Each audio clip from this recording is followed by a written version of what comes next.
If you're still making every decision in your practice, adding more people just multiplies chaos.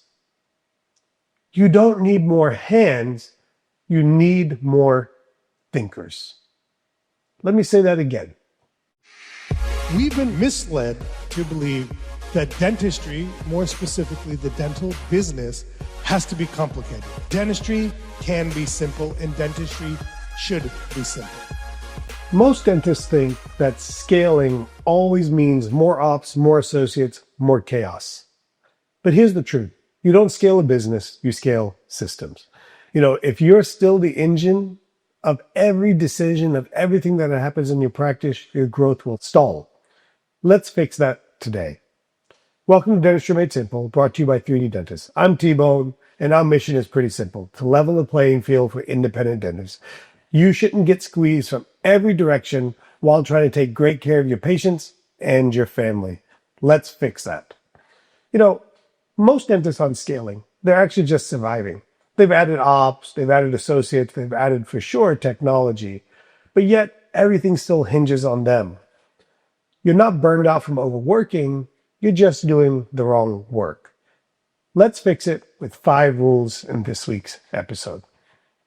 Rule number 1, don't delegate until you define.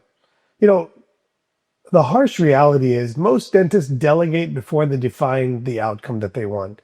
You'll hire somebody, you'll promote somebody, you'll add something to somebody's plate, which is probably the worst, and then you say, just take care of it, make this happen, but never explain what success looks like, or never take the time to define how you want it to be done.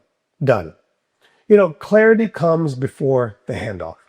I have one of our mastermind docs, he hired a treatment coordinator, because we promote that. We believe it's a key tenet to building a much more profitable and productive dental practice is having a salesperson, a treatment coordinator. But he gave him one instruction: help with case acceptance. No clarity, no defined process. Honestly, what turned out to be confusion. And so she went into it trying to help with case acceptance by getting patients to say yes, being totally flexible in how and when they paid for things. It just turned into complete chaos. I've done it kind of the same way too. I promoted an assistant to be my assistant without clear protocols, without any time to watch what we're doing, without any, real direction from me other than throwing them in the fire. And, what turned out was she was just guessing on what I wanted, and chaos and unhappiness and all that followed. It's just no good. So I want you to think about any time that you're ready to hand something off, what you believe is delegation. I want you to think about it from the delegation triangle. Number 1, the vision. Define success. What does success look like? What is the end thing that you want? Number 2, the system. Outline the process. How do you get from beginning to end? How do you want it to look? How do you want that phone call to look? How do you want that case presentation to look? What do you want each step to be? Number 3, then you transfer. Then you're able to delegate with clarity. Before you do that, it's not really delegation. Delegating without defining is abdicating responsibility, and that is not leadership, and that is not what builds an amazing, durable dental practice. Now, let's go to rule number 2. We build leaders, not bodies. This is something I hear all the time, like so often. And honestly, I think about it myself too. It's not like, remember, I'm still practicing. I still own a dental practice. I'm living in 2025, maybe 2026, if you're listening to this. And, we often always hear from our team or feel ourselves that more people is what we need. And the reality is more people won't fix unclear leadership. Look, if you're still making every decision in your practice, adding more people just multiplies chaos. You don't need more hands, you need more thinkers. Let me say that again. You often don't need more hands, you need more thinkers. You know, one of our mastermind practices just added an associate to get relief. They were busy, they were drowning. It was, weeks or months before they could have, before they could see a patient. And then, a patient came in and wanted to do, a special type of case, and they'd say, I'd do it on a Friday, or I'll work late. And, that creates a problem. So they added an associate to the practice. 6 months later, he felt double the stress. The associate was capable, but the associate was powerless. He couldn't make decisions. He was being micromanaged. He didn't have a clear, from rule number one, he didn't have clear expectations, and it turned into just more work for the dentist, for the owner.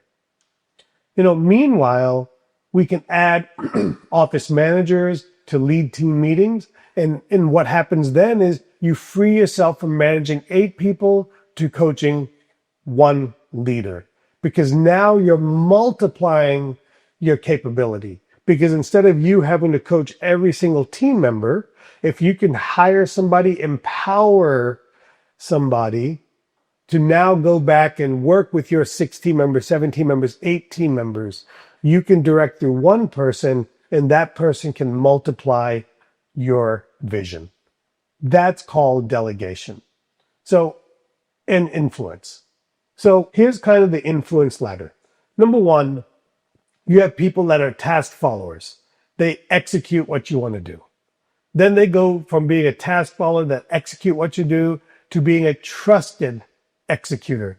You find them to be reliable. Then once they go from being reliable, you teach them to think like you. They become a decision maker.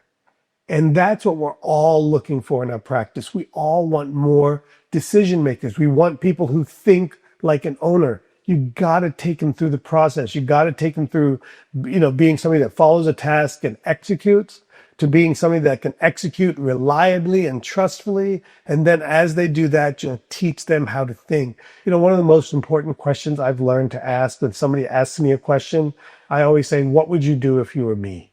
And they'll tell me. And then I say, great, next time you don't have to ask that question of me. I trust you to make that decision. And here's a painful truth. If you're the smartest person in the room, you built the wrong room. Let me say that again, because I really think this applies to a lot of dentist owners. Because honestly, we often surround ourselves with people that aren't as book smart as us, that aren't as socioeconomically as privileged as us. And then they're probably actually quite capable and able, but we don't unlock that potential, or we squash that potential.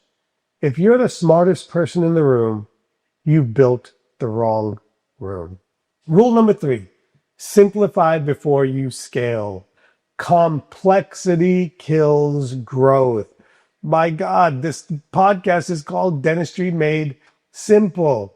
People think that simple doesn't get you far, and I will argue that simplicity is what gets you farther.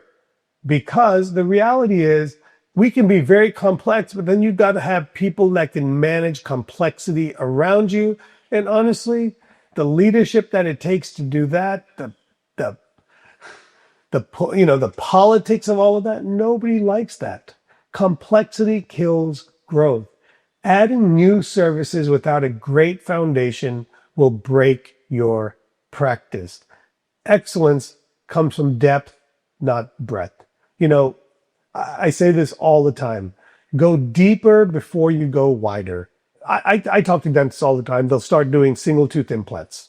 Okay. And they're like, great, I got it. I'm good at this. Now I want to add XYZ new non-implant service. And I look at them, I go, man, you're just getting momentum in dental implants. Why don't you go deeper in dental implants? Why don't you start learning to do pre-implant grafting? Why don't you learn to do sinus lifts? Why don't you go into more complex restorative implant cases? Go deeper before you start adding more and more stuff to your practice. It changed my career by going deeper on dental implants. I had I see this so much. They added Invisalign, sleep apnea, Botox. They went and took, they go on this, like they go and take all these classes, boom, boom, boom, boom, and they learn all this stuff. They come back and nothing happens. The team gets overwhelmed, the patients get confused, and the patients suddenly feel like they're being sold to, because now every time they come in, they're like, would you like sleep apnea? Would you like Invisalign? Would you like aligners? Would you like Botox? If you don't want this, get that. It's not good to overwhelm your team. It's not good to overwhelm your patients. Let's look at the alternative. I was talking to another dentist. In fact, he's like, I'm ready to add another associate. I said, no. I said, let's take a pause before you expand some more. And he said, why? I said, because one of the things I hear from you in our calls is that you're still worried about where is the money going. You're not seeing the level of bottom line growth that you'd expect to see. And I said, let's fix that. Let's get a handle on that before we go and add more chaos. The outcome was we looked at what was being spent, we got things under control, and it turned out now instead of hiring a part-time associate, they were financially ready to hire a full-time associate. Another common area that we see this is in case acceptance. Start tracking what you're doing. Start looking at what you're doing, and before you start adding new services, start looking at where is the breakdown in your core systems. If you've been listening to this podcast, you should be able to recite with me our 4-step case acceptance process that works. It just works. It's creating awareness, influential communication, making it affordable, and prioritizing your schedule. Those 4 steps will, if you dive in deep on those 4 steps, don't think, oh, I've got this, I'm ready to move on. You're not. There's more to it. I hear it all the time. Simplify first, then scale. So let's think about this. Number 1, in terms of expanding, master your core offerings, create team clarity, then scale up. Let me say that again. Master your core offerings. Make sure you're really good at what you're already doing. Create team clarity around that, then scale up. An example is right now, we've recreated a focus in our practice on clear aligners. We used to do 60, 70, 80 cases a year, probably 5-6 years ago. And then suddenly it went down, down, down to a point where for 2 or 3 years, we were just referring all the ortho out. We didn't want to do it anymore. And then I wanted to bring it back in, and we've done great. In fact, so far this year in 2025, we've done probably 50 to 60 cases already, and it's October right now. From doing 0 to 50 cases is pretty amazing. But we didn't then say, oh, let's go add something else. I said, let's go deeper. Let's master this clear aligner. Let's make sure every team member is clear so that it sticks. And then we're going to scale up on it. Then we're going to start marketing it. Then we're going to increase our goals. Here's a great, I want you to think about this. Putting a turbocharger on a tricycle is not going to make you go faster. It's going to make you crash harder. And that's what too many of us are doing in our practices. We are trying to turbocharge something that's not ready to be turbocharged. Rule number 4, and I kind of mentioned it earlier, use scoreboards and standards. The old saying, pretty's true. What gets measured gets improved. Most dentists track clinically what they're doing, but they run their business by gut feelings. This can be a bold statement, but in my opinion, that's leadership and business ownership malpractice. You should not run your business by gut feelings. I was working with one of our practices, and they thought that case acceptance was good. It turned out they said, yeah, it's good. My schedule's full. And I look at the schedule, I log into the software, I look at the schedule, I'm like, yeah, of course it's full. It's full of non-productive dentistry. No wonder you're working so hard. It turns out that case acceptance, honestly, was good. It was 60, 70%, but it was good at doing single tooth dentistry. And we often believe that to get better outcomes, numbers have to improve. What if I told you we dropped their number to 35, 40% case acceptance? but their profitability, productivity, and their happiness went up. That's because we went from tracking it, not just by our case acceptance percentage, but we started tracking it by our average case dollar. Average case acceptance, not by, hey, I said yes to a filling 100%. No, I said yes to $3,000 worth of dentistry that I needed. We're not trying to make dentistry up. We're not trying to sell people things. We're trying to help them choose what they actually need. And those of you guys that are frustrated by this, you get it. You're like, I don't get it. This patient had 5 cavities and they didn't want to do it. There's something broken in the system. It's either you're not making them aware, you're not influentially communicating to them, more than likely you're not making it affordable for them, and or you're making it complicated to get scheduled. Measuring creates momentum. Go back this week and start tracking your case acceptance, not by percentage, but by average value. Do the average value of the case you present. Maybe do the average value of the case you close. Don't create this scoreboard this long. Your team and your people aren't ready for that. Do one little thing. Give it a couple of weeks. See what it comes to. Then adjust and iterate on that. The clarity loop defines success. Measure weekly, not monthly. Discuss it with your team. Tell them what you're thinking. Tell them what you're seeing. Don't worry that they're going to think that you're beating them up because they're not successful. Ask them, how can we change this? This is what I was hoping. This is why this is not happening. Tell me what you're hearing. Guessing business numbers is leadership malpractice. Rule number 5, and you're going to love this one. The owner's job must change. You can't lead the business if you are the business. I got to be honest with you. That one hits me so hard right now. I can't lead the business if you are the business. And in dentistry, we think our job is to see patients. It is up to a certain point. When your practice crosses that, let's call it the $1.5 million mark, you can't be always seeing patients. You've got to work on your business, not just in the operatory. Scaling is going to mean doing more. And I want to pause for a second. Scaling doesn't mean getting bigger. Scaling may just mean doing differently, but it requires changing your identity. You have to go from clinician to architect, from doer to leader. I look back at my own career.